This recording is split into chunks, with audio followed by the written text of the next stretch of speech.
Aston Martin gets a much-needed money boost to update their lineup. The redesigned VW Tiguan is on its way. And Kia and Toyota's commercials for the big game are out early. Plus, we have your FLD question of the day, and it's a good one. What's going on, everybody? You know me as Derek D, and you know this show as Fastlane Daily, or just the greatest show on the internet. Either title works.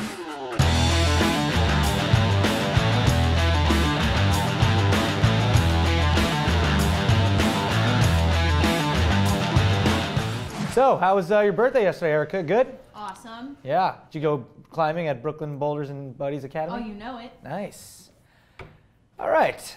We showed you 2 of them yesterday, but the Super Bowl commercials keep on trickling in early, so, we'll start off today by showing you 2 more of the latest Super Bowl car commercials. First, Toyota chose to focus on its 2015 Camry and Paralympic medalist Amy Purdy, who is plainly put a badass. She's a double amputee from the knee down, and in the commercial, Amy conquers her disability in all kinds of ways: running, snowboarding, dancing, and if you're wondering, yes, she was also on Dancing with the Stars, and biking. To me, the most impressive one is snowboarding, because I'm a snowboarder and ankles are very important. The whole heel-toe thing, so super impressive. Anyway, all this is happening while in the background, Muhammad Ali's "How Great I Am" speech is playing. This is aimed to mirror Toyota's bold new Camry. Definitely an inspiring commercial, and it stands out from a lot of the, funny-focused ads during the game. But it is just a Camry. I'm way more enthralled with the story of Amy Purdy and the Muhammad Ali speech than I'm like, oh yeah, there's a Camry in this commercial. Yeah? Yeah. Plus, Amy Purdy is a babe. Nice. Next, we have a Kia commercial, Kia Sorento to be exact, starring Pierce Brosnan, and his agent is pitching him a new role idea. Brosnan, of course, thinks it's going to be action-adventure, so he keeps cutting his agent off during the pitch with what he thinks is going to happen, but his agent then corrects him immediately. Like, Brosnan is like, "A sniper in the trees," and he's like, "No, an owl." And then, honestly, the commercial would be totally dull if not for Pierce's expectations of what's coming next. But the ex-James Bond star turns every second into an action movie, and it's pretty funny. Although, no offense, Kia, when is the last time you saw James Bond in a Kia? I'm just saying. I'm just throwing that out there. We'll put both links in the description if you guys want to check out those commercials again. It's worth a watch. The current VW Tiguan isn't the most, let's say, thrilling small crossover on the market, especially when compared to models like the CX-5 and Hyundai Santa Fe Sport.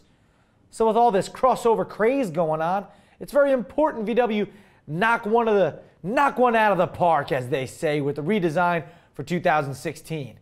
We do know there will be 3 versions. You'll have the standard version, a long wheelbase, and a more stylish 5-door coupe version as well. We also know it will debut in September at the Frankfurt Motor Show. So relax, don't get too excited now for that Tiguan. Sure. It's redesigned. Some good news for Aston Martin.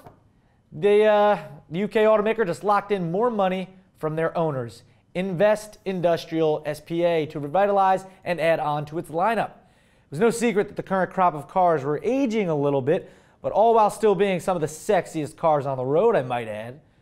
But its rivals are basically outselling it by the boatloads. That's why a crossover, of course, and a couple other new models are in the works. The first sign of Aston Martin's future will debut at the Geneva Motor Show in Marzo. Okay? That's March in Spanish, right? Oh, yeah. Yeah. There you go. Of course it is. Hey guys, let's go to an FLD faithful fan here for your FLD question of the day. What do you say, Max? Sounds great. Sounds great. So who do we have today? Hi FLD crew, my name is David Gibson and this is my son Luke, and we're making this video on a cold Wisconsin day. We're sitting next to our CTSV wagon. Yeah. What's up, Dave? Yeah, definitely looks like it's cold out there in Wisconsin. I think you're in your garage, but you can still see your breath. It's definitely cold. Your son Luke is a cool little dude too, just chilling there. What's up, Luke?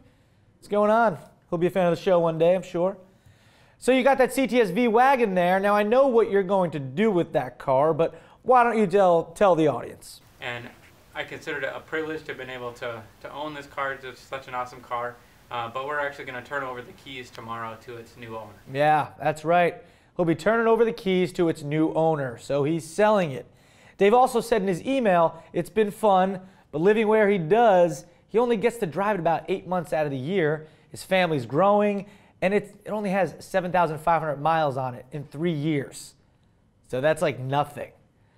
So anyway, what is your question, Dave? So my question of the day is, what car did you used to have that you wish you still did, and why don't you have it anymore?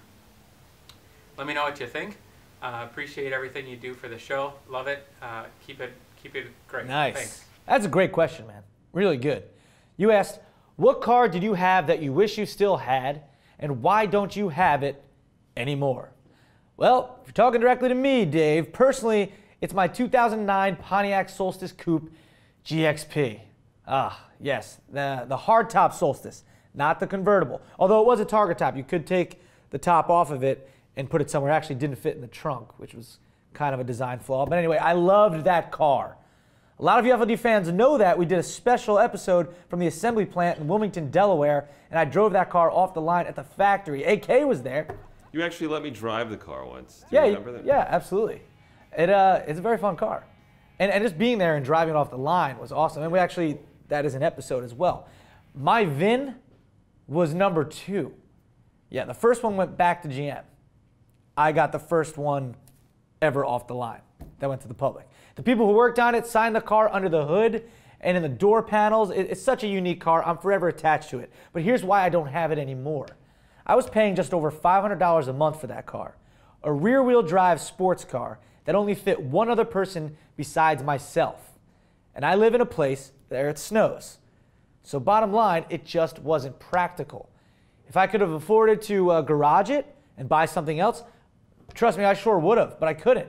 So I ended up selling it, and yes, I made a decent amount of money on the sale. But that being said, I told the guy I sold it to in Oklahoma that one day, I'll be coming back to buy it from him. So I still plan on doing that. And that car is so rare. Let me break it down for you. They only made 1,266 of those cars, if you count pre-production models. Out of that, 781 were GXPs. And out of that, only 226 were manual, which was mine. And again, my VIN was number 2. So I got the very first car out of only 226 cars that are exactly like it. Come on. I know. So, there you have it, Dave. That is the car I wish I still had. And one day I will again. I even have video of the day it left. It's getting on the truck right there. Tear. Man.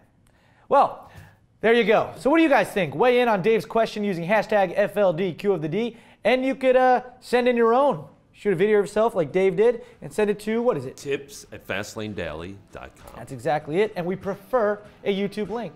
It's just the easiest. And with that, this Thursday edition of Fastlane Daily has come to an end.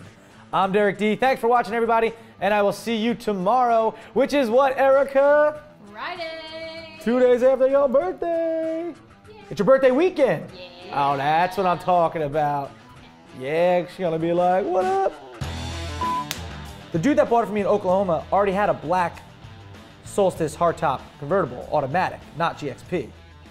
And then he bought mine as well. So he sent me a picture. They're both in his garage. But obviously mine. Do you feel like really sad when you saw it? Like a little jealous? Like yeah, I wanted to keep the car. I just couldn't, you know? And then I got my VW CC afterwards. I want my 88 Camry back. Probably easily get one of those still. What about the Cobalt? I want the bolts. Bolts. I had the bolts. Bolts. Bolts. Like a bolts. Like a bolt. Ow, we're living in the fast lane, baby.